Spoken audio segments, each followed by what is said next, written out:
सभी भाइयों को जय माता दी, जय श्री राम। सबसे पहले मेरा एक विनम्र निवेदन है कि जो भी भाई तक ये वीडियो पहुंचे, ज़्यादा से ज़्यादा इस वीडियो को शेयर करें ताकि हमारी जो बात है हर एक भाई तक पहुंच पाए। क्योंकि ये यूजीसी के नाम से जो काला कानून हम पे थोपा गया है, इसके विरोध में हम सब मिलकर लड़ाई लड़ेंगे और पूरी मजबूती से लड़ेंगे।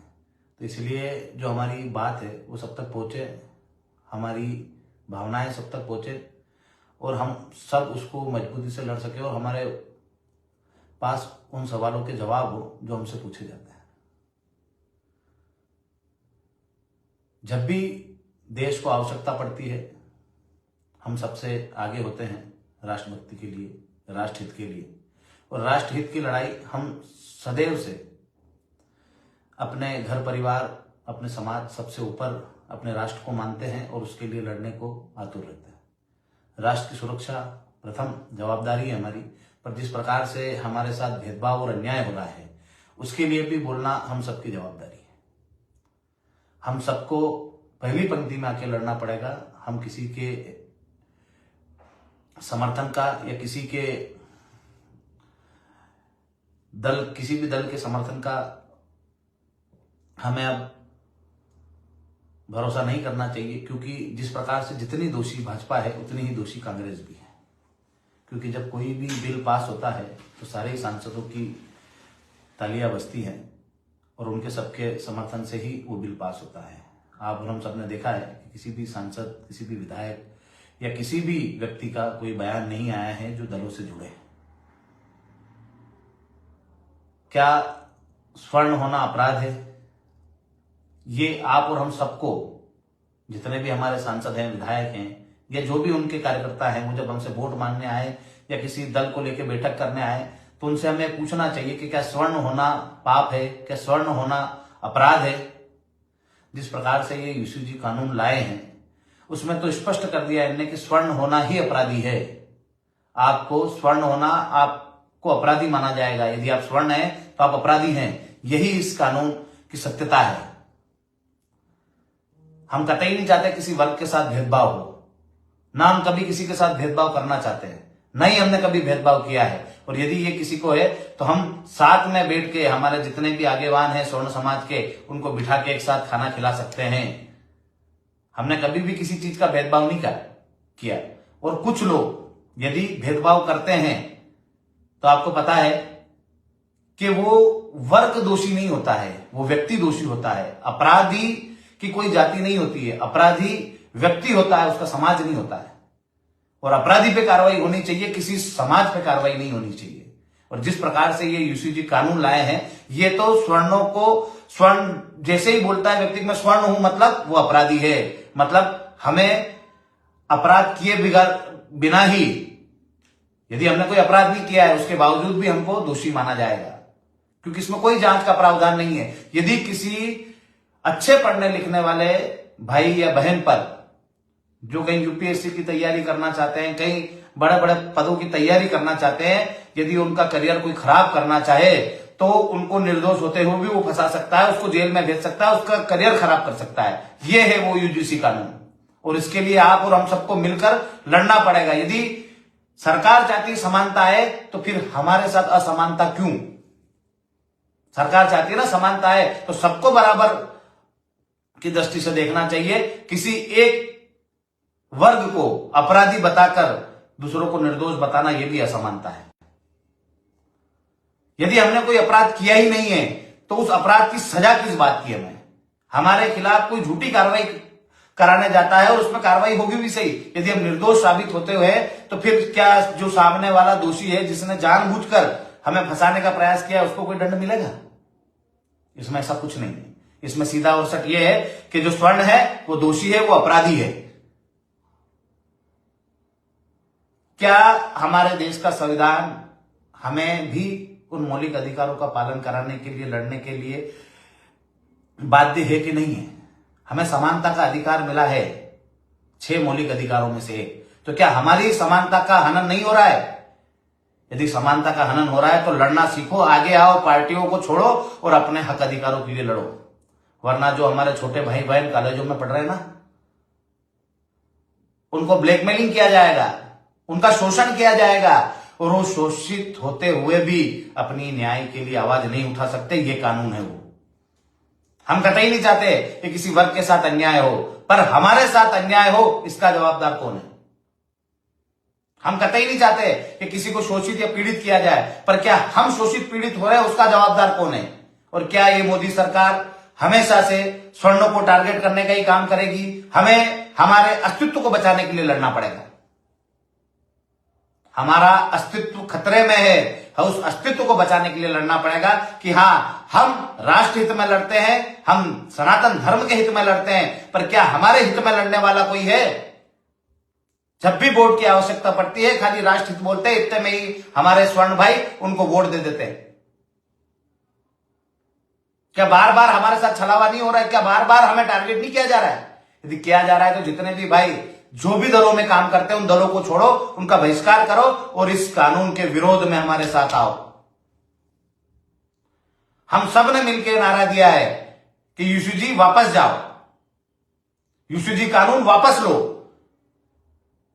तो आप और हमको मिलकर इस लड़ाई को लड़ना पड़ेगा। जितने भी हमारे सामाजिक संगठन है, स्वर्ण संगठन है, जो भी निर्देश, दिशा निर्देश देंगे, चाहे वो बंद का आह्वान हो, चाहे वो जमीन स्तर पे काम करने का काम हो, हम सब जमीन स्तर पर गांव-गांव जाएंगे, शहर शहर जाएंगे, घूमेंगे, यात्राएं करेंगे और अपने लोगों को जगाएंगे और उनको लेकर जो भी स्थान तय होगा वहां पर पिछली पंक्ति में खड़े रहकर अपने भाइयों को आगेवान करेंगे और उनके साथ लड़ेंगे।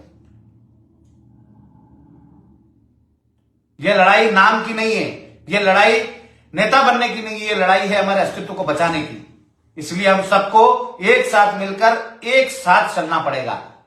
कोई आगे नहीं, कोई पीछे नहीं, हम साथ मिलकर चलेंगे और इस लड़ाई को लड़ेंगे और इन तानाशाही सरकारों को ये बताएंगे कि हम कहीं भी कमजोर नहीं है। हम ईंट का जवाब पत्थर से देना जानते हैं। यदि हमारे अस्तित्व पर खतरा आया, यदि हमारे को अपराधी समझा गया खाली हमारे स्वर्ण होने के नाम से, तो हम उसको बर्दाश्त नहीं करेंगे। और सभी भाइयों से भी मैं निवेदन करता हूं कि इस लाइव वीडियो को ज्यादा से ज्यादा शेयर करें और अपने लोगों तक अपनी बात को पहुंचाएं। आज से ही हमने ये ठान लिया है कि हम इस कानून का विरोध करेंगे और इस कानून के लिए यात्राएं करेंगे और अपने लोगों को जगाएंगे। जिस भी माध्यम से उनको जगा सकते हैं उनको जगाएंगे और जो स्थान तय होगा, सब मिलकर जो तय करेंगे उस स्थान पर जाएंगे और अपनी आवाज को बुलंद करेंगे। और ये सरकार को यूसीजी जो कानून है इसको वापस लेना पड़ेगा। जिस प्रकार की भी इस लड़ाई को लड़ना पड़ेगा, हम सब मिलकर लड़ेंगे। तो आपसे बस यही निवेदन है कि जिस प्रकार से समानता के नाम पर हमारे साथ असमानताएं की जा रही हैं, उसका विरोध करिए और अपनी खिलाफ आए इस कानून को समझिए। कई लोगों तक अभी तक ये मैसेज भी नहीं है कि ये कानून है क्या, विरोध क्यों हो रहा है। ये आपके अधिकारों को दबाने के लिए कानून बनाया गया है और अब यदि आपके अधिकारों को बचाना है तो इसके लिए लड़ना पड़ेगा। महाराणा प्रताप ने भी अपने स्वाभिमान को सर्वोपरि रखा था और अपने अधिकारों के लिए लड़े थे।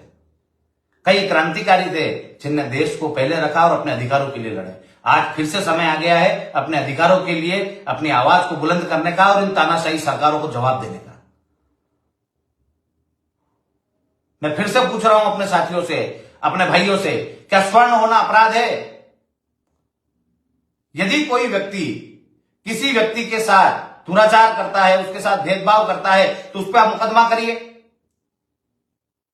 आप उसको दंड दीजिए। पर क्या कोई निर्दोष भाई जो पढ़ने लिखने वाला है, जो कभी भी किसी भी उपद्रव में शामिल नहीं होता है, कभी भी किसी व्यक्ति को जाति भेदभाव से नहीं देखता है, यदि उसके साथ गलत होगा तो उसका जवाबदार कौन है? ये सरकारें आपके चुप रहने का, आपकी पार्टियों को झंडे उठाने का ये दंड मिल रहा है आपके परिवार के लोगों को। जितने भी नेतागण है ना, जो वहां तालियां बजा रहे हैं, जब उनके बच्चों पे आएगी ना तब उनको समझ में आएगी। हमने कभी भी जातिगत लड़ाई नहीं लड़ी। हमने किसानों की बात करी ना तो हमने हर किसान को अपना भाई समझा है। हमने गरीबों की बात करी, गरीबों की लड़ाई लड़ी तो हर गरीब को अपना भाई समझा है और उसकी लड़ाई को प्राथमिकता से लड़ा है। तो मैं सभी से भी यही निवेदन करना चाहता हूं कि जितने भी भाई मेरी बात को सुन रहे हैं, यदि उनको लगता है कि हमने कभी भेदभाव करके लड़ाई नहीं लड़ी, तो हमारे साथ आए और इस मुहिम में हमारा साथ दे और इस कानून को वापस करवाए। क्या एसटी या एससी का भाई चाहता है कि कोई निर्दोष भाई फंसे? क्या किसी निर्दोष पे कार्रवाई हो? क्या ओबीसी का भाई चाहता है किसी निर्दोष पे कार्रवाई हो? हां, दोषियों को सजा दो आप, पर निर्दोषों के लिए भी कानून बनाओ कि जो निर्दोष है उसको जांच हो और उसके बाद उस पर कार्रवाई हो। उसके भविष्य के साथ खिलवाड़ नहीं हो। कोई झूठी शिकायत दर्ज करेगा और उसके अस्तित्व को समाप्त कर देगा, उसकी मेहनत को समाप्त कर देगा।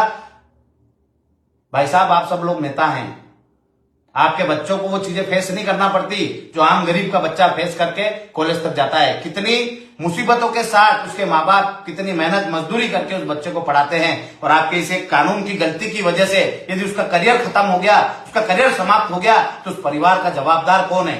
वो परिवार पूरा टूट जाएगा, पूरा बिखर जाएगा। कर्जे के तले दबकर अपने बच्चों को माँ बाप पढ़ाते हैं और बच्चे भी वहां मेहनत करते हैं और ये सोचते हैं कि आज नहीं तो कल हम मेहनत करेंगे तो हमारी नौकरी लग जाएगी। पर इस प्रकार के आप कानून लाकर उनको उस रेस से ही बाहर करना चाहते हो। क्या कोई एमपीपीएससी यूपीपीएससी की तैयारी कर रहा हो, पढ़ने में अच्छा हो, और यदि उसका दुश्मन चाहे तो उसको इस यूजीसी कानून के तहत उसको झूठा फंसवा सकता है, उसको उसके कॉलेज से बाहर करवा सकता है और उसको मुकदमा करके उसका करियर समाप्त करवा सकता है। तो क्या उसके बचाव के लिए क्या न्याय प्रणाली में या न्याय व्यवस्था में ये व्यवस्था है कि यदि उसके ऊपर कोई झूठी कार्रवाई कराता है और यदि वो सिद्ध नहीं होता है, यदि वो दोषी नहीं पाया जाता है, तो सामने वाले व्यक्ति पर कार्रवाई होगी और उसको बाइज्जत बरी किया जाएगा? नहीं है आपके इसमें एक व्यवस्था। यदि आप स्वर्ण हो और आप पर किसी ने आरोप लगा दिया है तो वो सिद्ध हो चुका है कि हाँ, आप आरोपी हो। क्या स्वर्णों को आपने क्रिमिनल मान लिया है? क्या स्वर्णों को आपने अपराधी मान लिया है कि स्वर्ण है मतलब अपराधी है, अपराध करेगा ही करेगा? स्वर्ण राष्ट्र, धर्म और सम्मान के लिए जीता है और किसी भी व्यक्ति के सम्मान पर ठेस नहीं पहुंचाता है। हां, हर वर्ग में कहीं ना कहीं कुछ एक लोग होते हैं जो ऐसी बातें करते हैं या ऐसे अपराध करते हैं, पर वो अपराधी होते हैं, उनकी कोई जाति नहीं होती। जब अपराधी की कोई जाति नहीं होती तो आप क्यों जातिगत भेदभाव कर रहे हो? और इस चीज को आप कहां ले जा रहे हो? क्या कॉलेजों में जब बच्चे आते हैं तो वो भेदभाव करना सीखें? इस राष्ट्र को तोड़ने वाला कानून है, इस राष्ट्र को जोड़ने वाला कानून नहीं है। यह राष्ट्र हित में कानून नहीं है, यह राष्ट्र के विरोध में कानून है। और मैं ऐसी सरकार का, मोदी सरकार का, भाजपा सरकार का विरोध करता हूं और करता रहूंगा। जब तक ये कानून वापस नहीं होता तब तक हम सब मिलकर लड़ेंगे और इस सरकारों का विरोध करेंगे। कांग्रेस के भी नेता बोलने को तैयार नहीं है कि इन भाइयों के साथ, इन बहनों के साथ गलत हो रहा है। क्यों? क्योंकि आपको दोनों दल कुछ नहीं समझते। आपको और हमको मिलके हमारी ताकत का एहसास कराना पड़ेगा और इनको पटकनी देके, सत्ता से बाहर करके ये बताना पड़ेगा कि हां, हम हैं और हमारा अस्तित्व भी है। हम पार्टियों के झंडे नहीं उठाएंगे, हम पार्टियों के गुलाम नहीं हैं। और जिसको गुलामी करना हो ना, उनको करने दो। उनसे पूछो कि तुम्हारे बच्चों के साथ होगा तो उसका जवाबदार कौन है? ये पार्टियों, जिन पार्टियों के झंडे उठा रहे हो ना, उनसे सवाल पूछो। गुलाम मत बनो, डरो मत उनसे। और अभी असलियत भी मालूम पड़ जाएगी इनकी, कौन कौन पार्टियों के गुलाम है और कौन कौन अपनी बात को मजबूती से रख सकते हैं।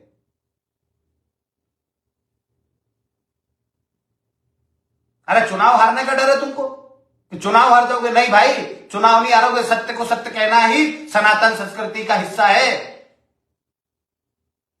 यदि सत्य को सत्य नहीं कह सकते, गलत को गलत नहीं कह सकते, तो तुम्हारा कोई अस्तित्व नहीं है। हमको भी लड़ना है चुनाव, हम भी लड़ेंगे चुनाव। हम तो नहीं डर रहे लड़ने से। यदि हम गलत को गलत नहीं कह सकते तो फिर हमारा कोई अधिकार नहीं चुनाव लड़ने का। और ये जो चुनाव लड़ने आए ना, इनसे पूछना कि क्या जो ये काला कानून लेके आए थे इसके खिलाफ कभी बोले? तो हम सबका एक ही नारा होना चाहिए, यूसीजी जो कानून है इसको वापस लो, गो बैक यूसीजी। जिस प्रकार से अंग्रेजों ने काले कानून थोपे थे ना हिंदुस्तानियों पे, आज वैसे ही ये काले अंग्रेज हम पे कानून थोप रहे हैं। वो गोरे अंग्रेज थे, ये काले अंग्रेज है। उन अंग्रेजों के हाथ से सत्ता गई, इन अंग्रेजों के हाथ में आ गई। ये आप और हमको किसी को नहीं बख्शेंगे। इनके झंडे और इनके डंडे दोनों इनको वापस कर दो। जिस भाषा में जो समझो उस भाषा में समझाओ इनको। इनका विरोध नहीं किया ना, मतलब ये समझ लेना तुम समाप्त हो चुके हो। तुम में लड़ने की ताकत नहीं बची। वो जो बोलते हैं ना इनकलाब जिंदाबाद, तो ये इनकलाब का समय है, युवाओं को जगाने का समय है, सरकार की अनीति के खिलाफ लड़ने का समय है। इस डर को छोड़ो और लड़ना सीखो। इन पार्टियों से इस्तीफे दो। क्यों नहीं दे रहे हो तुम इस्तीफे? क्यों अभी तक तुम उन पदों पे आसीन होकर बैठे हो और ना उनसे सवाल पूछ रहे हो? कम से कम बड़े बड़े पदों पे हो तो उनसे सवाल तो पूछो या इस्तीफे दो। तुमको इस्तीफे भी नहीं देना है और तुमको सवाल भी नहीं पूछना है। तुम्हें खाली और खाली इन पार्टियों की गुलामी करना है। तो गुलामी तुम्हें मुबारक हो। हम तो महाराणा प्रताप और भगत सिंह जी को मानने वाले लोग हैं। हम लड़ेंगे, पीछे नहीं हटेंगे, ना पीछे पांव देंगे। सबसे पहले आप सबसे फिर से निवेदन है कि जमीनी स्तर पर इस लड़ाई को लड़ें। जमीनी स्तर पर इन लोगों का विरोध करें, इनके पुतले जलाएं और जो भी हम जमीनी स्तर पर जागरूकता ला सकते हैं वो जागरूकता लाए। और जो भी संदेश ऊपर से आए, जो भी सब मिलके जो तारीख तय करें, जो स्थान तय करें, उस स्थान पर बिना बुलाए अपने हक अधिकारों की लड़ाई है। इसमें निमंत्रण नहीं आना चाहिए किसी का, या किसी को निमंत्रण देने की आवश्यकता नहीं होनी चाहिए। आवश्यकता होनी चाहिए हमें पहुंचने की, कि हम वहां पहुंचेंगे और उनके साथ लड़ेंगे। जब तक ये कानून वापस नहीं जाएगा तब तक हम हटेंगे नहीं, तब तक हम झुकेंगे नहीं।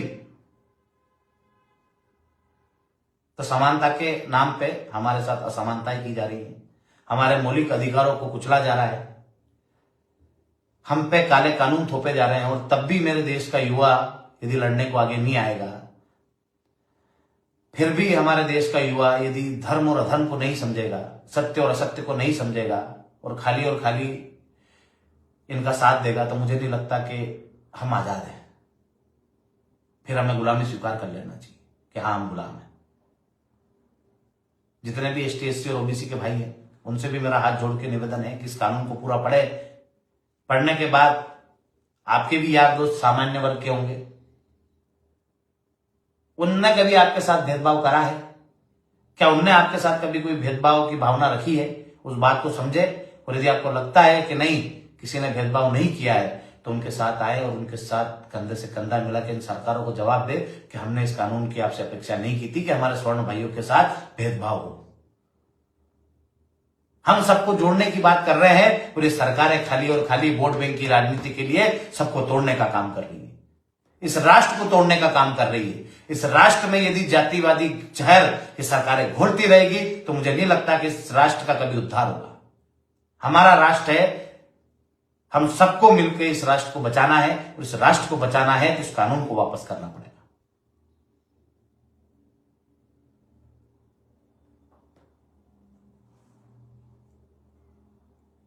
और एसटी एससी ओबीसी के भाइयों से निवेदन है इस कानून को एक बार पढ़े और हमारा साथ दे, क्योंकि हमारे साथ भी अन्याय हो रहा है। हम नहीं चाहते किसी भाई के साथ अन्याय हो, किसी भाई के साथ भेदभाव हो, पर क्या हमारे साथ भेदभाव हो रहा है, क्या हमारे साथ अन्याय हो रहा है तो आप हमारा साथ नहीं दोगे? बस यही आपसे अपेक्षा है। और सभी जो भाई इस दुख से पीड़ित है वो डरे नहीं, आगे आए, विरोध करें और अपनी उपस्थिति दर्ज कराकर इन सरकारों को ये जवाब दे कि हम हर बार आपको वोट देने वाले नहीं हैं। इस प्रकार से जिस प्रकार से हम पे पहले भी कई काले कानून थोपे गए हैं, वैसे ही आज से फिर ये काला कानून हम पे थोप दिया गया है। अब इनको हराकर सत्ता से बाहर करना ही हमारा पहला फर्ज होना चाहिए। हम सब मिलकर लड़ेंगे और सभी भाइयों से और भी बहुत सारे विषयों पर चर्चा करनी थी, पर आज जो ये यूजीसी कानून है, तो ये जो यूजीसी कानून बना है, इस कानून के विरोध में आज मुझे लाइव आना था, सबको संदेश देना था। तो जितने भी मेरे साथी भाई हैं, जितने भी संगठन में काम करते हैं, उन सबसे निवेदन है कि आगे आए, लड़े अपनी लड़ाई को, क्योंकि हमारी लड़ाई को हमें ही लड़ना पड़ेगा। आपके लिए कोई दल या कोई पार्टी नहीं आएगी। तो ये यूजीसी जो कानून है, इस कानून के विरोध में हम सबको लड़ना है। हो सकता है बोलने में मुझसे कई मिस्टेकें हुई क्योंकि मैं कानून का ज्ञाता नहीं हूं, पर जो